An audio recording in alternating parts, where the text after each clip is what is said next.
Hello and welcome to GuySuCo Roundup. I'm your host, Curtis Sital. Partnerships bring expectations on both sides.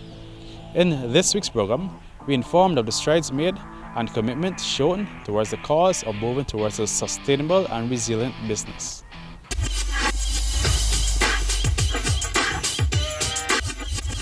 From the very land that gave sugar around the world the name Demerara comes the finest quality of cane sugar, Demerara Gold.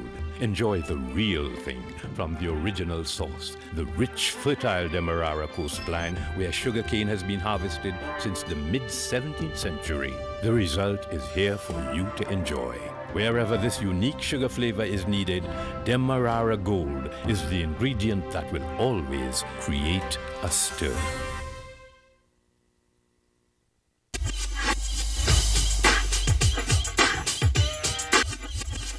Welcome back. Employees, their families, and members of the community surrounding the estates were invited to attend meetings which began on Monday, July 16 at the IFLAT Community Center. We'll bring you highlights of the IFLAT meeting. I welcome you to the second outreach program, which is a program designed to give you an update on the proceedings relative to GuySuCo and the way forward. A number of additional development has taken place over the past months since our last outreach was sometime in 2017. Right? At this time, IFLAT is still in the business of sugar. However, it is a dual arrangement. The dual arrangement being the farmers as well as the estate as a whole. Thank you for coming out to this afternoon's community meeting. The focus for this year's outreach are on GuySuCo's strategic plan. We have a business plan for the next 3 years, so we'll be talking about that. We'll be talking about IFLAT and IFLAT's role in that plan from now to 2020, 2021. We're also going to talk about how can we work better with you, residents in the community. Additionally, we'll talk about, some of you are concerned about what is happening with those employees at Wales who were made redundant. So we also talk about them too. We're here to talk to you about IFLAT and about where we're going over the next 3 years with IFLAT Estate. GuySuCo is a $20 billion business annually. IFLAT Estate is a $5 billion business. So therefore, one, IFLAT Estate is the largest employer, and two, it is the largest business on the West Bank. So we're hoping by 2019 we'll make some progress. 2018, our goal is to produce, well, with the 3 estates now, the production will be less than with what we were producing with the 7 estates. So with the 3 estates, at the end of this year, we're hoping to produce 103,000 tons of sugar from the 3 estates. And this is where we need you to help us to meet the second crop target. What we did, as a result of all these changes, all of these changes which are happening in GuySuCo, as you know, Rose Hall, Skeldon, Enmore, and Wales Estate, they're being divested, meaning that the estates, the assets will be sold. If investors or persons are interested in purchasing those estates or doing various activities, whether it be farming or other activities on those estates, then they can do that. And the government has set up what is called a Special Purpose Unit, the SPU, to manage that divestment process. The monies from the divestment from those 4 estates will come to GuySuCo to help GuySuCo to do these things that I told you that we want to do. So these 4 estates will help us so that we can, when these estates are divested, whether they're sold, the finances from these estates will help GuySuCo to get to that point, like I said to you, by 2020, 2021, where we'll be Even if, like I said, we break even if we don't start making a profit as yet, So that's part of our financing arrangement, so that we do not have to depend on the government for these huge subsidies year after year. So that's one of the reasons why why these estates are being divested, so that they can help the estates remaining in GuySuCo to do better. Our theme for our community outreach this year is moving towards a resilient and sustainable business. Basically, what that means is that we're moving from this point here, where we have all sorts of issues in terms of issues with relation to the business, issues with relation to, in relation to finances, to a point where we build more. When I say resilience, what I mean is that we won't only have a business that is producing molasses and sugar. We will also add cogeneration. We would also add the plantation white sugar. Those are other products that can earn us more money and help us to become more stable. Resilient means stable as a business. And also sustainable means that we will continue to go on and to go on and to go on. So that's it from me at this point. But one thing, if you don't remember anything that I've said, I want you to remember one thing, that we are, for GuySuCo to get to the point where we'd like to get to, we need you to help us to manage this business. And you, the private sector, I'm happy that Mr. Deodat Indar is here. He is the president of the Georgetown Chamber of Commerce, and he's also representing the Private Sector Commission. And he came all the way from Georgetown. Good afternoon, Mr. Indar, and thank you for coming. And I know that we have some other persons. So here it is, we are getting good support.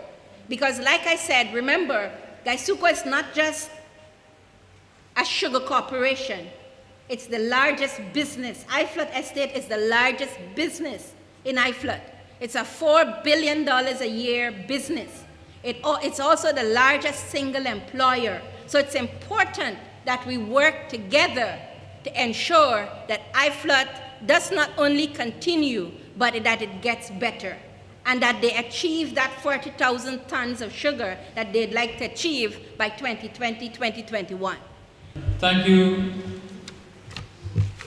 again, Ms. Thomas. And we would like to at this time invite Mr. Deodat Indar, who is the president of the GCCI, to talk to us this evening on some of his ideas, things that he may have to add to what Ms. Thomas would have mentioned earlier. I now invite Mr. Indar. Thank you. Most of the stuff, is done in a traditional form. So whatever you know or you see that is going wrong, you have to say something, you have to talk to your colleague and so on. If we're supposed to go and throw fertilizer and somebody's taking a fertilizer and not doing that with it, they're throwing it in the trench. We're going to allow that to happen. You got to call that man and say you need to come. This is not just you alone, this is everybody's at stake. So we got to, readjust ourselves. We got to lock arms together, and we got to behave like, we are one in this fight. Now, the private sector, what it does, every shop, every business, everything that you see operating, that's part of the private sector. There's a private individual operating a business. They depend on, whenever you work your salary, you go and you buy something at the supermarket. In the supermarket, that supermarket owner makes a living. You have staff there. They make a living off of the supermarket owner. They have their families. The supermarket itself buys a whole lot of goods from manufacturers that make soft drinks, that makes butter, that makes bread, that makes everything.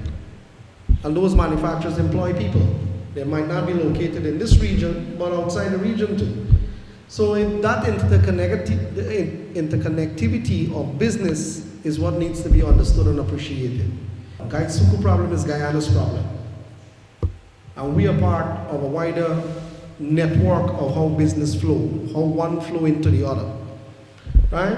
So ladies and gentlemen, I know that I was asked to speak for a couple of minutes. I don't want to take much more of your time, but it's always a pleasure. If you have any questions, any comments, anything that you want to tell me, I'm here, right? Thank you very much for the opportunity.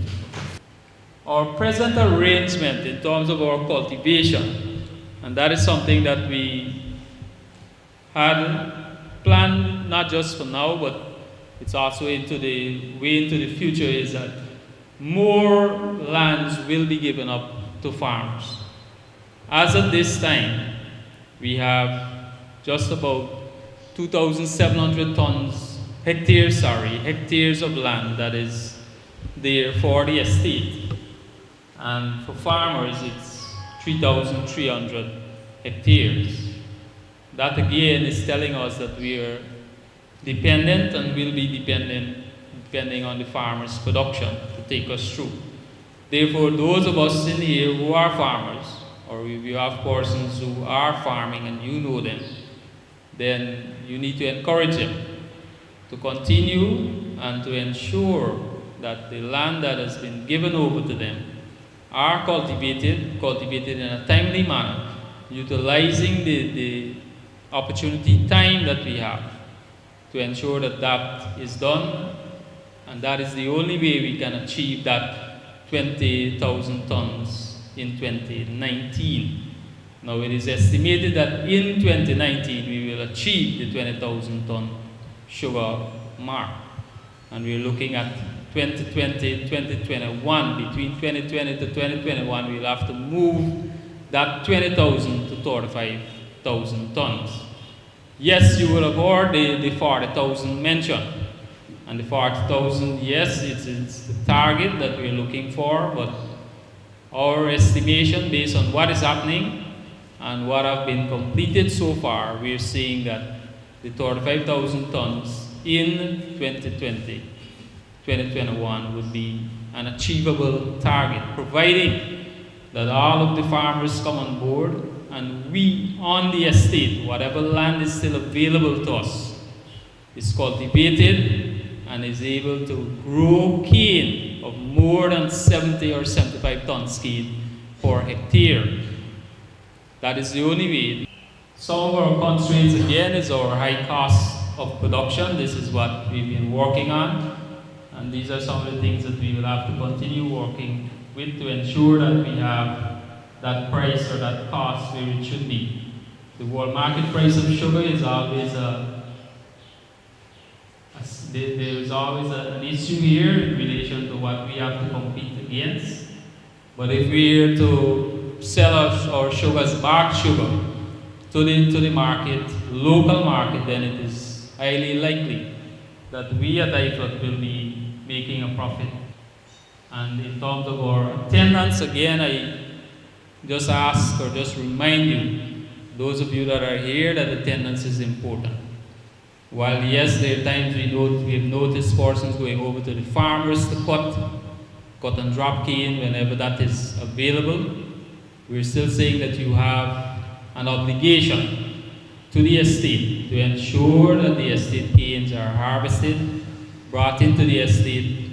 We'll have the better TCTS, we'll be able to produce the sugar that we have planned. While the farmers are important, they also have ways and means of getting their labor force. So they should not at any time be totally dependent on us. But if it comes to that and there are issues, then we know what happened during the last crop, where we would have gone into the farmers' area, assisted them with getting their crop out, and at the end, we came home with the sugar that was projected. We want now, if you have a problem, talk to the estate. Call us at head office. We can't afford to lose time. You heard what we want to do and where we want to go. So we can't afford to lose time. So part of what we're doing here is to build a better relationship with you, with the community, with the employees. Here it is, we're coming to you and we're saying, work with us. We have a plan. Why? Floor is open. Let's continue to achieve our targets. You of IFLOT, you've done very well in your first crop. I think you just need to reduce your costs a bit, but you've done very well. Part of what we're doing here is building confidence in the corporation. We're just at this point finalizing our new business model, and which is basically the umbrella and lays out how we're going to be working as a corporation, as a business from here. And we're also at the same time doing our business plan, which step by step tells us how will show how we will get to where we'd like to get to by 2020, 2021. So we're saying to farmers, if you're here and you tell the farmers that we are building stability into GuySuCo as a business. And that's why our team is moving towards a resilient and a sustainable business. Let's put GuySuCo first. Each and every one of us, we're dependent on each other. So if we were to move from here, if we don't do well, don't point fingers at the chief executive or at the directors. There are 11,000 of us. And if 11,000 of us should really put our shoulders to the wheel, like Mr. Narayan said, you have 1,500 employees on IFLOT estate. You have, Albion has 3,500 employees. Albion is an $8 to $9 billion per year business. You could imagine that's big business in Region 6. Blairmont Estate is a $5 billion per year estate with about business with about 2,000 and something employees. Per year, annually, with the 3 estates, including head office and the other offices, this is a $20 billion per year business. And so, but we can sit here today and for it to move, we have to understand, for GuySuCo to move from where it is, increase or no increase, we have to go the extra mile. GuySuCo is, the industry is a relatively stable one. So you can plan for 2-3 years, but every day things change. You might have a plan, but every day things change. Right? So we have to take that into consideration too, sir. What I want to say, before we move on to another question, I was looking at his speech, and I was reading through it, that the communication manager, and it says here 60% of the workers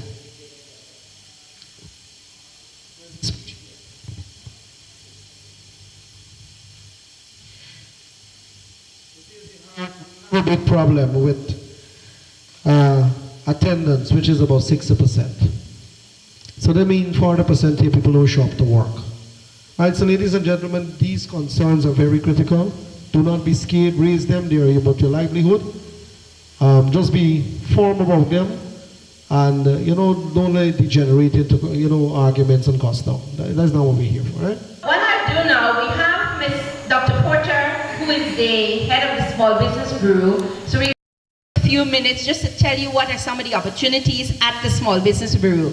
But these opportunities are really for the ex-employees, their families, and for those communities which were divested, like Wales, Enmore, Rose Hall, and Skeldon. But nevertheless, this is as it relates to the GuySuCo's program.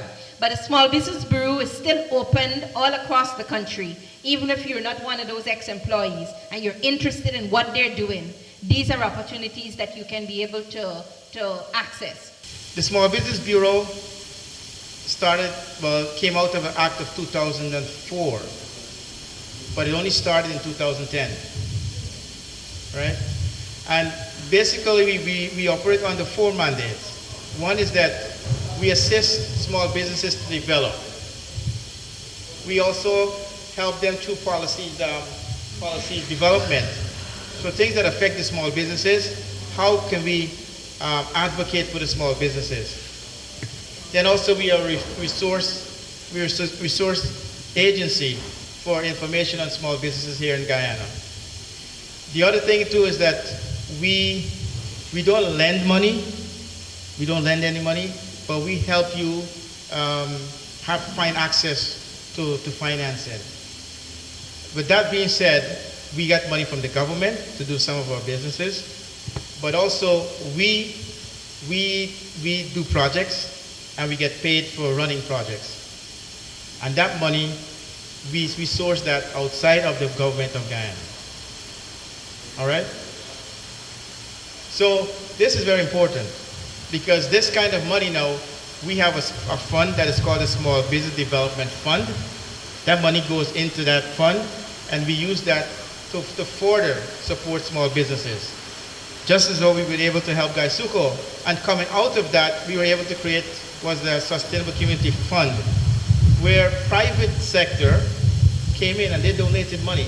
We collected just over $1 million to support some of the activities that we're doing with the workers who have been retrenched. What I want to say to you is that we have to be proactive in our own lives. It's our responsibility, all right? If you come to us, we want to help you, but you have to come to us and tell us that, look, I have a business idea. I'm not sure how to do it, but we will guide you through the process. We are right now at the National Printing Building in La Penitence, we're part of La Penitence, the Rangeville Police Station. It's on that corner. We turn towards to go to National Shipping. We're right there, upstairs. And the telephone number is 226-8120, 226-8125, 8145, 8193. And 8193 is my direct line. So any one of those numbers you can call at any time, Monday to Friday. We're there from 8 o'clock in the morning until 4:30 on Monday to Thursday, and then 8 o'clock in the morning to 3:30 on Friday. We don't close for lunch, and all our services are free. You don't have to pay for anything. You come in there, and we'll help you. If you got a business idea, you want to develop a business plan, we don't write your business plan for you because we can't do that, but we have a template that you can use, and if you fill it out, it can actually give a good idea of what it is that you want to do for your business. So again, we're here to support you, and whatever we can do, we will do. Thank you so much to Dr. Porter for coming from the Small Business Bureau, Mr. Indar for representing the Georgetown Chamber of Commerce, and thanks to all of you for coming. Have a good afternoon. And with that, we've come to the end of this week's program of GuySuCo Roundup. Thank you for staying tuned, and do join us again next week. I'm your host, GuySuCo. Goodbye.